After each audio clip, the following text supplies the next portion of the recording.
পদত্যাগের একদিন পর বঙ্গভবন ছাড়লেন সদ্য সাবেক রাষ্ট্রপতি মোহাম্মদ শাহাবুদ্দিন। রোববার দুপুর 2:30টার দিকে বঙ্গভবন থেকে বের হয়ে রাষ্ট্রীয় প্রটোকল সহ মোহাম্মদ শাহাবুদ্দিনকে গুলশানের বাসায় পৌঁছে দেয় নিরাপত্তা বাহিনী। গুলশানের বাসাতেও জোরদার করা হয়েছে নিরাপত্তা ব্যবস্থা।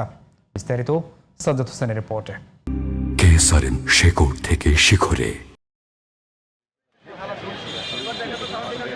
শুক্রবার রাষ্ট্রপতি পদ থেকে পদত্যাগ করার পর থেকেই মোহাম্মদ শাহাবুদ্দিন কবে বঙ্গভবন ছাড়ছেন, এরপর কোথায় উঠবেন এমন আলোচনা ছিল নানা মহলে।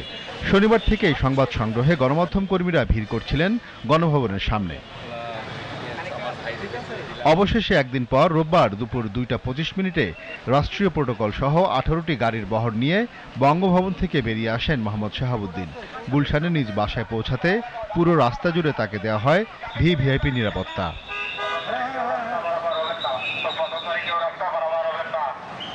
22তম রাষ্ট্রপতি হিসেবে 3 বছর 3 মাস দায়িত্ব পালন শেষে গুলশান 2-এর 123 নম্বর সড়কের গ্রিন ভিলায় বেলা 3টার কিছু আগে পৌঁছান মোহাম্মদ শাহাবুদ্দিন।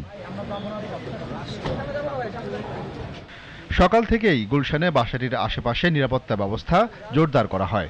পুলিশ, র্যাব সহ সাদা পোশাকধারী আইনশৃঙ্খলা বাহিনীর সদস্যরা অবস্থান করছেন এই এলাকায়। বিভিন্ন রোগে আক্রান্ত মোহাম্মদ শাহাবুদ্দিন এখন দেশে না বিদেশে চিকিৎসা নেবেন তা এখনো জানা যায়নি। Sajjad Hossain, GTV news, Dhaka.